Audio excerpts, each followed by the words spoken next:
Halo guys, kembali lagi bersama kami di MBM Unbox. Ada yang baru-baru nih, tapi kok nggak seheboh launching sebelum-sebelumnya. Dilihat dari penjualan di marketplace juga ya standar lah ya. Kenapa ya?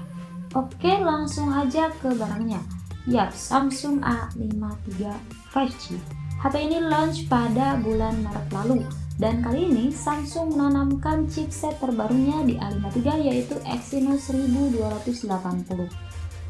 Ups, jangan dulu langsung ke chipset deh.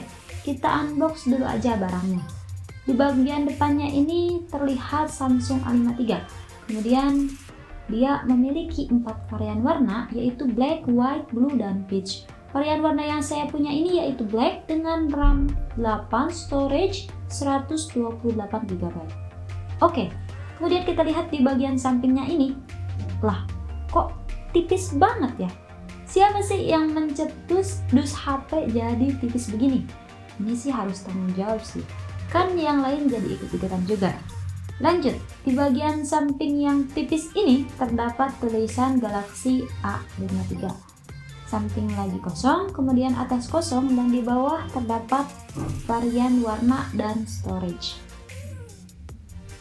Oke, kemudian di bagian belakangnya ini, oh iya, untuk pembelian HP Samsung ini, kalian bisa mendapatkan kartu kuota XL sebanyak 120 GB. Oke, kita unbox dulu aja HP-nya.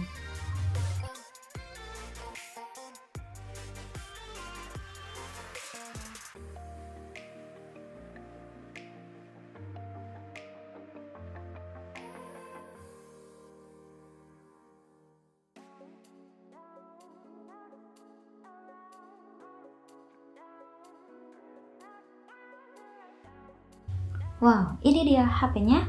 Di sini kita mendapatkan unit HP dan kabel C2C. Ribet ya, bagi saya yang belum punya kabel C2C, ini harus keluar duit lagi nih.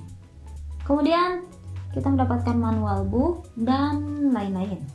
Ya, hanya itu aja kelengkapan yang bisa kita dapatkan dari Samsung A53 ini. Oke, kita buka dulu aja unitnya nih, biar kelihatan gantengnya. Nice, impressive.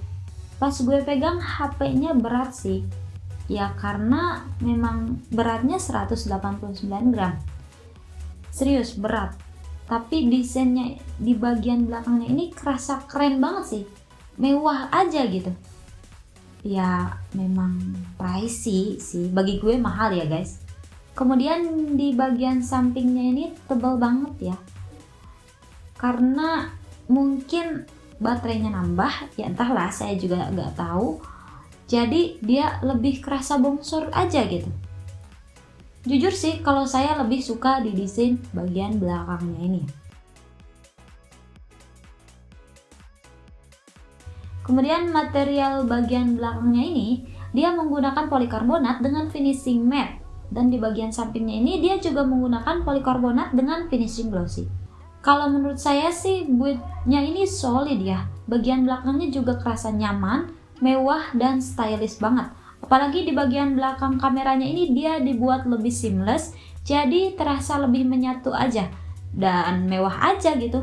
Kemudian di bagian depannya ini dia sudah mendukung Gorilla Glass 5 dan sudah Super AMOLED 120 Hz dengan tingkat kecerahan 800 nits. Jadi nggak khawatir deh kalau kamu mau main HP di bawah terik matahari.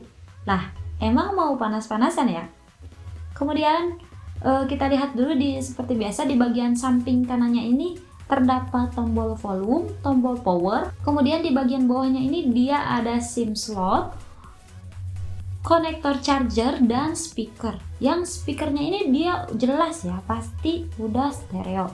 Seperti biasa, HP mid-range sekarang pasti sudah mendukung NFC, fingerprint under display, fast charging hingga 25 watt, walaupun nggak kerasa fast banget ya.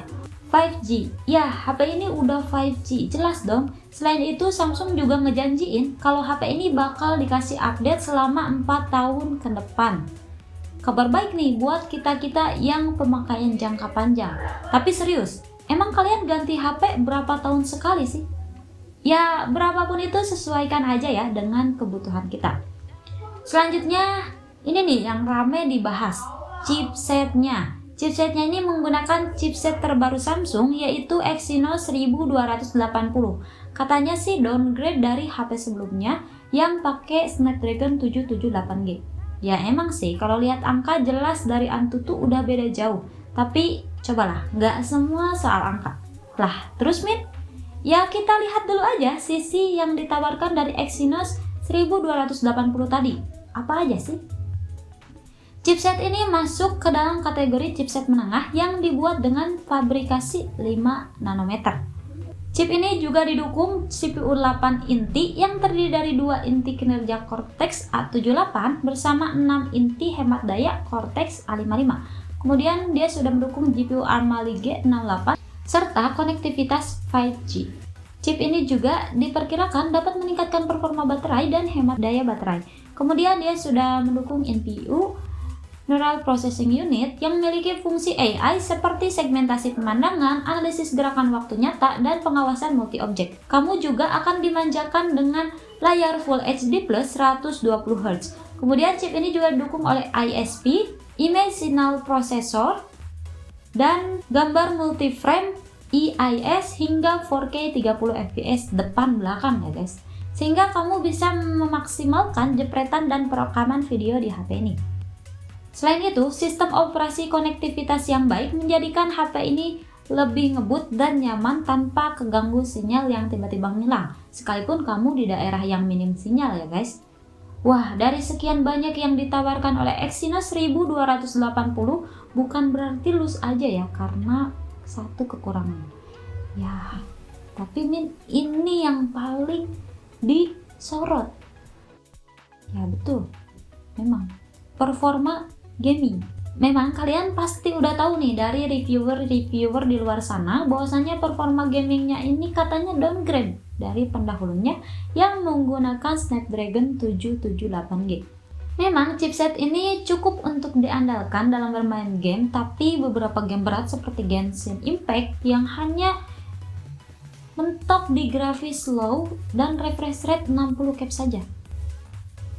Tapi bukan berarti tidak mendukung ya. Kemudian pas saya coba di Mobile Legends, dia bisa mengatur grafis hingga settingan ultra dan refresh rate yang tinggi. Kemudian gak ada lag atau tiba-tiba freeze fast di pertengahan. Nyaman banget sih pas main Mobile Legends, berasa smooth banget walaupun lama-kelamaan HP mulai panas, tapi tenang aja, itu kan bisa ditutupi pakai case HP. Jadi kamu tetap bisa main game dengan nyaman tanpa terganggu.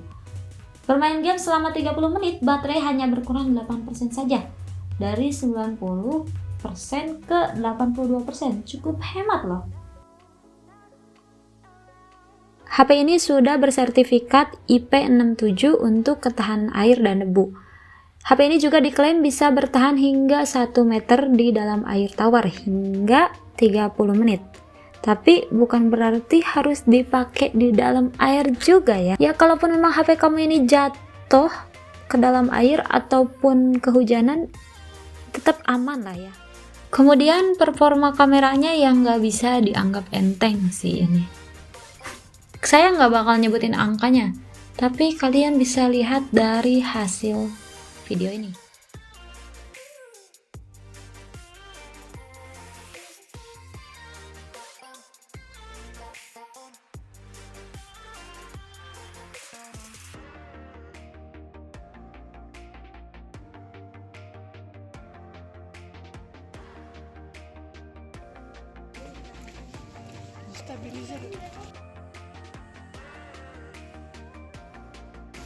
Oke, kita lari.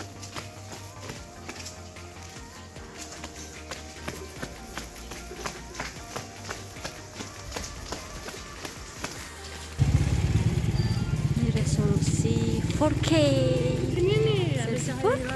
Cahaya ilahi. Udah.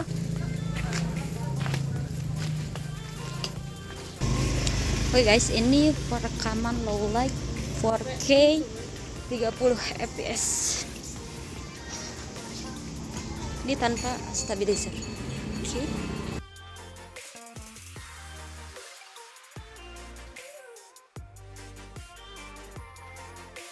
Kesimpulannya, apakah HP ini worth it? Untuk kamu yang butuhkan HP sebagai daily driver, HP ini cukup bisa diandalkan dari segi baterai yang sudah mendukung hingga 5000 mAh dan memiliki inti hemat daya, jadi bikin HP ini lebih bisa bertahan lama. Dengan HP ini kamu juga dimanjakan dengan display layar yang cerah hingga 120 Hz. Sistem operasi kamera yang baik bisa menjadi andalan kamu untuk mengabadikan momen-momen harian kamu. Semua tergantung kebutuhan. Mungkin kalau kamu pecinta brand ini, gak ada salahnya kok kamu ikutin terus upgrade-nya. Seenggaknya kamu bisa ngerasain experience yang berbeda dari HP sebelumnya. Desainnya yang stylish gak bakal bikin kamu nyesel deh dan ketinggalan zaman.